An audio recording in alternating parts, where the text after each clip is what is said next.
Me da muchísimo gusto que continúe con nosotros porque, como es habitual a esta hora, ya entramos a lo que es nuestra mesa de análisis y por ello le doy la bienvenida a Arcelia Martínez Bordón, profesora investigadora de la Universidad Iberoamericana. Muchísimas gracias por estar con nosotros, Arcelia. Muchas gracias por la invitación, Alberto. Buenas tardes. Y también nos acompaña el diputado Diego Garrido del Partido Acción Nacional aquí en el Congreso de la Ciudad de México. Diputado Diego, muy buena tarde. Buenas tardes, Alberto. Gusto de saludarte y a todo tu auditorio. Aquí lanzo una pregunta y díganme quién de ustedes dos la puede responder. ¿Qué sabemos de los motivos por los cuales se cancela un programa que tiene muchos beneficios más allá de los costos económicos? ¿Arcelia? Sí, bueno, es una decisión política basada en la escasez del presupuesto, en los recortes, en la crisis que tenemos, pero evidentemente tiene un motivo político. En los últimos 2 años y medio hemos estado viendo decisiones apresuradas, sin buscar consenso en la toma de decisiones, sin tomar decisiones a partir de la información y la evaluación y los datos que tenemos justamente de la efectividad de este y otros programas, no solo en el educativo, en todos los ámbitos estamos viendo Arcelia, información. Profesora, pero ¿por qué es político? No quiero pensar que porque este programa fue una iniciativa del presidente Fox del 2000 al 2006 y que después se implementó durante la administración del presidente Felipe Calderón, ¿ese sea el motivo por desaparecer este programa? No necesariamente. Me refiero a que no estamos tomando decisiones a partir de información. Hay todo un aparato que existe para hacer evaluación educativa y de políticas públicas en este país. Ya no existe un instituto importante que sea la evaluación de educativa propiamente, pero está el Consejo Nacional de Evaluación de la Política Social a nivel federal, el Coneval, y hay información que respalda justamente que este programa es exitoso en lograr cerrar brechas educativas entre población de escasos recursos y población pues con más privilegios. Y entonces, bueno, ¿a qué me refiero? Si estuviéramos tomando decisiones a partir de información, no veríamos este resultado. Entonces, bueno, hay necesidad de sacar dinero para mejorar la infraestructura de las escuelas. En principio es lo que se dice, ¿no? A partir del nuevo programa La Escuela es Nuestra, que administra la Secretaría de Bienestar. Sin embargo, si tú revisas, pues a las críticas que se han hecho a este programa es que hay mucha opacidad, ¿no? Entonces ni siquiera estamos ciertos que este programa va a mejorar la infraestructura. Entonces hay que sacar recursos de algún lado para colocarlos en otro y no importa lo que se haya hecho o los beneficios que esté dando este programa a lo largo del tiempo y probado por distintas evaluaciones que se han realizado, ¿no?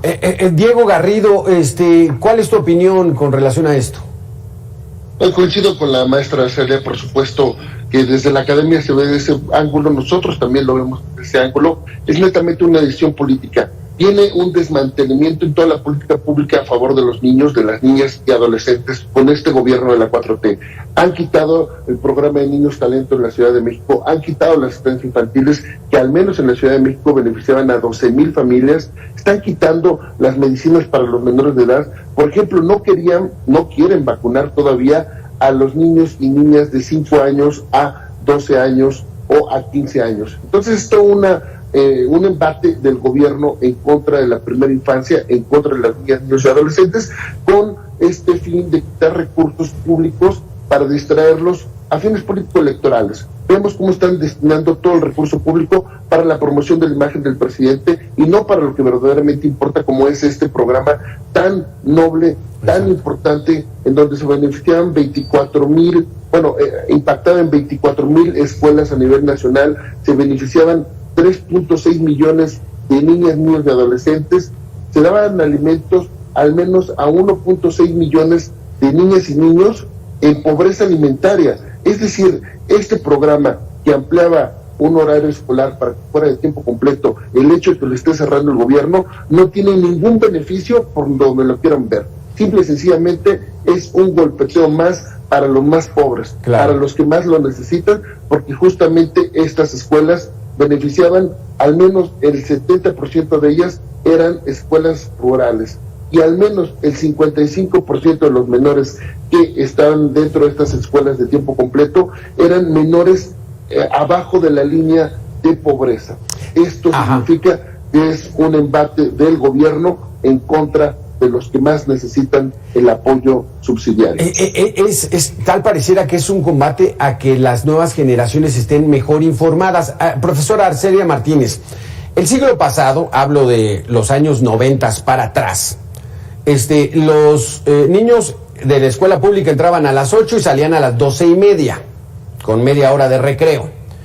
Empezó a haber una tendencia en el mundo, entraban a los 6 años a la primaria además. Empezó a haber una tendencia en el mundo para que los niños entraran al preescolar, que entraran a la escuela desde los 3 años, porque decían que de los 3 a los 6 años era la mayor asimilación de conocimientos que puede tener una persona durante su desarrollo académico. Y después aparecen estas escuelas de tiempo completo que amplían el horario de las 8 hasta las 4, hasta las 5 de la tarde, y empezaron a ver los buenos resultados. Entonces, esta tendencia en el mundo va en ese sentido. ¿Qué significa que ahora nosotros cerremos estas escuelas de tiempo completo?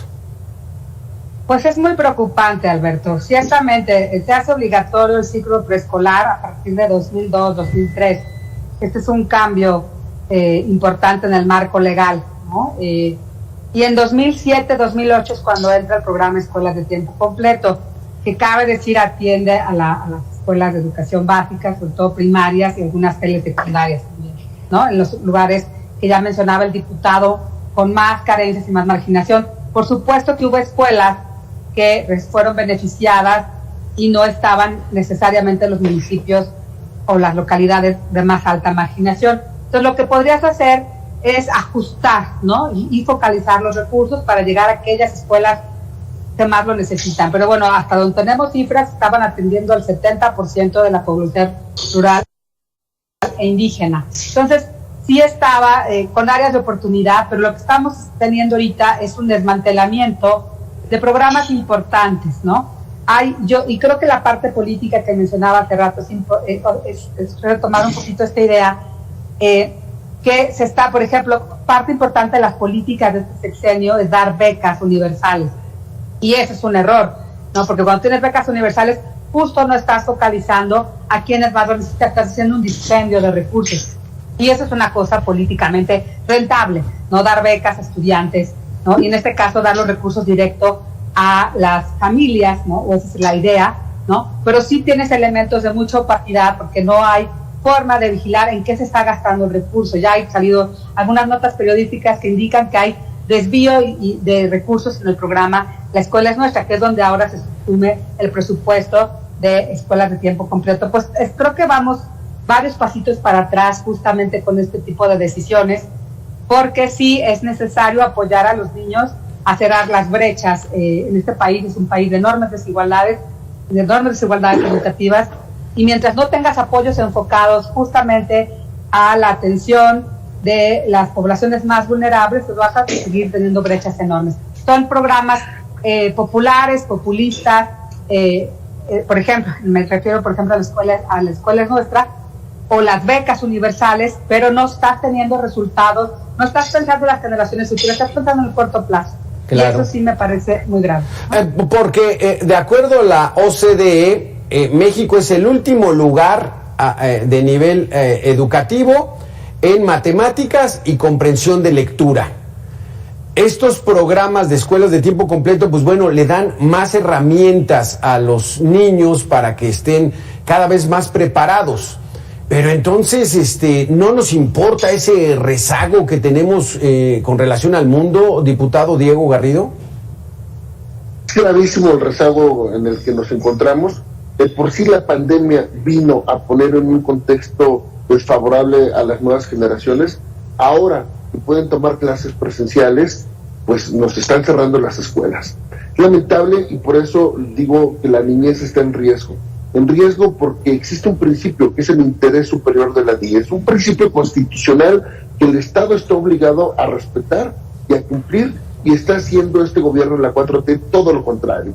desmantela, no solamente ahorita que dio el último golpe y la estocada final a estas escuelas de tiempo completo, sino ya venía desde 2019 recortando los recursos públicos para estos programas. Ni más ni menos, en 2019 se habían etiquetado 10,000 millones de pesos para este programa, y en 2020 el presidente de la República, con su bancada morenista, decidió recortarlo a la mitad, y ahora en este 2021 definitivamente desaparecerlo. Con esto está dejando, como ya lo decía, a 3.6 millones de niños. Son millones de niños que necesitan este programa para efectivamente actualizarse con este rezago de la pandemia y tener más posibilidad de aprender matemáticas, español, otros idiomas, actividades físicas, recreativas, culturales, etcétera. Pero sobre todo el apoyo alimentario que también existía y que incluso nos dan las cifras los propios organismos internacionales,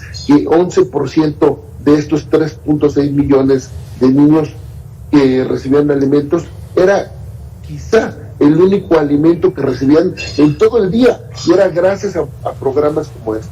Parece que es una revancha política que el presidente decida eliminar todo aquello de gobiernos pasados, como efectivamente fue este programa creado en el gobierno panista de Felipe Calderón y continuado con el siguiente presidente Enrique Peña Nieto, y que ahora el presidente de la República, Andrés Manuel, decide borrar en definitiva por este tema de complejos políticos y revanchas políticas. Muy lamentable que se deje en último lugar a los niños, y por supuesto desde Acción Nacional hemos estado alzando la voz para que se mantengan este tipo de programas, para que los propios gobiernos estatales asuman este compromiso y con recursos propios, si no quiere la federación, que los gobiernos estatales asuman el reto y le den entrada a este tipo de programas. Así lo hicieron ya, por ejemplo, alcaldes panistas con programas similares como el de estancias infantiles, donde en Benito Juárez, en Álvaro Obregón, en la Ciudad de México, están ellos con recursos propios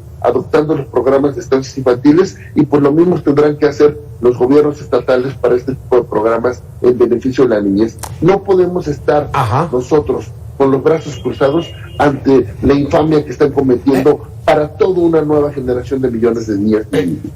Profesora Arcelia, ¿será que va por ahí? Que el asunto es de que el gobierno federal pues se desligue un poquitito de esto y lo asuman tanto los gobiernos estatales como los municipales, las alcaldías, se encarguen de estos programas. A lo mejor eso sería la idea, ¿va por ahí?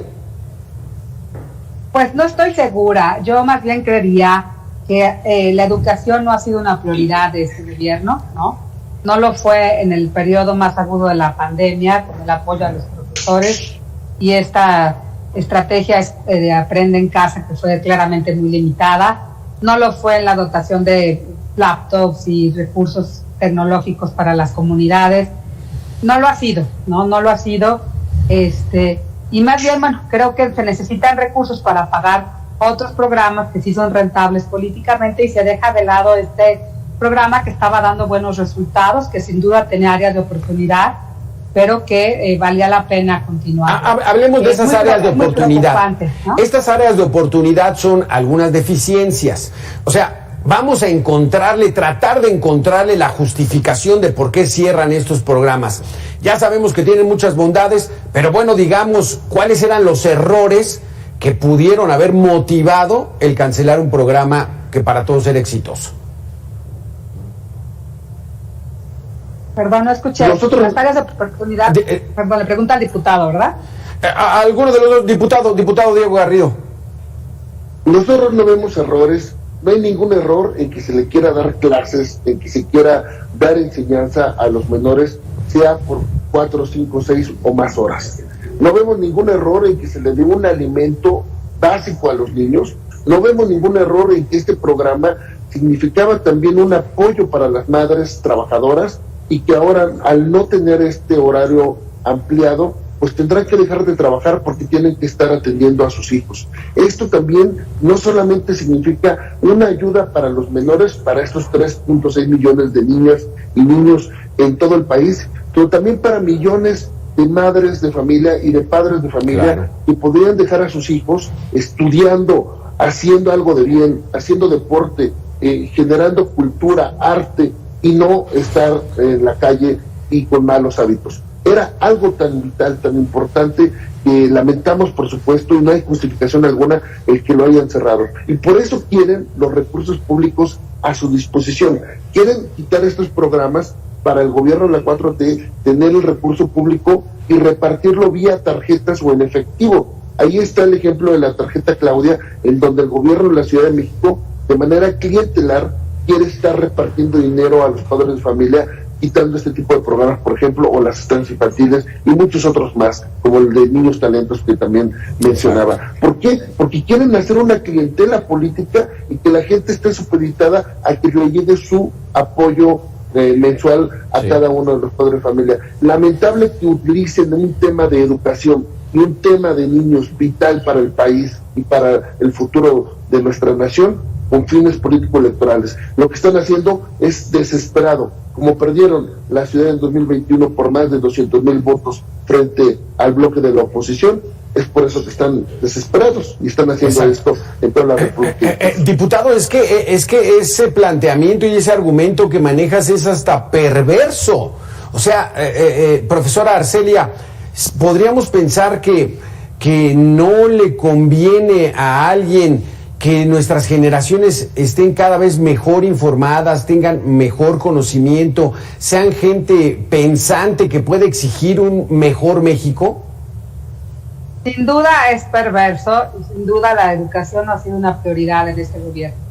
Si tú quieres realmente mejorar los aprendizajes de los estudiantes, quieres bajar la deserción escolar, tienes que trabajar con una política educativa integral que atienda a la mejora de la profesión docente, su formación inicial, su formación continua, que atienda ciertamente el tema de infraestructura, mejora del equipamiento, la conectividad, pero también que atienda a través de becas a los niños con más carencias, esta demanda por educación, incentivando la asistencia a la escuela por becas.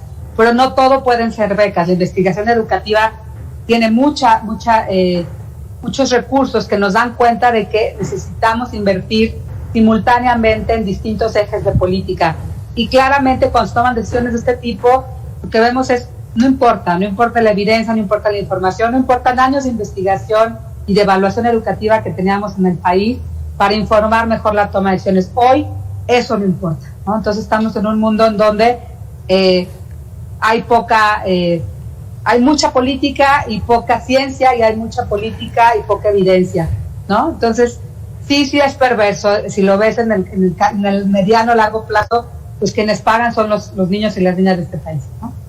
¡Qué barbaridad! O sea, yo me quedo sorprendido porque una de las exigencias de todos los mexicanos es de que tengamos una mejor educación, que seamos una sociedad mucho más civilizada, que seamos una sociedad con muchos más valores, que muchos de ellos se imparten por el conocimiento que se tiene a través de la trayectoria académica. Diputado, pero ¿qué? ¿Vamos en sentido contrario? Es un retroceso tremendo el que estamos viviendo con estos gobiernos, no solamente en términos democráticos, en la restauración del autoritarismo y las viejas prácticas como la persecución política a opositores, sino también en materia de salud, en materia educativa, en materia de movilidad, en materia incluso de energías, del uso de energías limpias, ¿no? En el tema particular que nos ocupa el día de hoy, sin lugar a dudas, eso es un retroceso, porque justamente la educación, la escuela pública, es la única que a veces te permite salir de los estratos sociales bajos, medios bajos, a un nivel de vida, una calidad de vida de la clase media, y se puede aspirar a ello. Quizá, como lo dice el presidente, está en contra de los aspiracionistas. Seguramente su ideología implica eliminar cualquier forma, cualquier vía, cualquier vehículo que sirva para justamente ser aspiracionistas. Y uno de esos es la educación. Yo fui producto de la escuela pública, kinder, primaria, secundaria, preparatoria, hasta la universidad de la UNAM y en la maestría, siempre en la escuela pública, y ha sido un vehículo idóneo en donde te puedes encontrar gente que puede salir adelante justamente si se le dan las herramientas básicas, que es ni más ni menos que la educación. Profesora Arcelia, brevemente porque se nos acaba el tiempo. Un país educado es un país que tiene muchas más posibilidades de lograr un mejor desarrollo, ¿así es? Sin duda, ¿no? Sin duda la educación es una componente para la movilidad social, para el crecimiento económico, la mayor productividad, la mayor capacidad de ciudadanía crítica para exigir mejores gobiernos. Es un círculo virtuoso o vicioso según se le vea. La educación es un elemento muy poderoso para tener incluso regímenes democráticos, ¿no? Y poder, creo que nos falta como sociedad también exigir más, ¿no? Sin duda nos importa la educación, pero nos falta exigir más cuentas a nuestros gobiernos, y creo que sí es un elemento muy importante, y es muy desesperante. Como investigadora de lo educativo, llevo 20 años haciendo investigación en educación, estamos muy preocupados, ¿no? Muy preocupados de las decisiones que se están tomando en los últimos años, en temas presupuestales, en tema de cancelación de programas, en tema de cancelación de la evaluación educativa. Hoy no tenemos evaluación educativa estandarizada a nivel nacional, por ejemplo, ¿no? No, pues no tenemos datos de cómo le fue a nuestros alumnos en la pandemia, ¿no? No, qué terrible. Tenemos estimaciones nada más, pero ningún dato certero. Exacto. Es una situación de preocupación, por lo menos. Arcelia Martínez, profesora investigadora de la Universidad Iberoamericana, gracias por estar con nosotros. Diego Garrido, diputado del PAN en el Congreso aquí en la Ciudad de México, gracias por estar con nosotros, muy interesantes sus conceptos. Muchísimas gracias. Muchas gracias. Al contrario. Me gusta saludar a tu auditorio. Igualmente, gracias.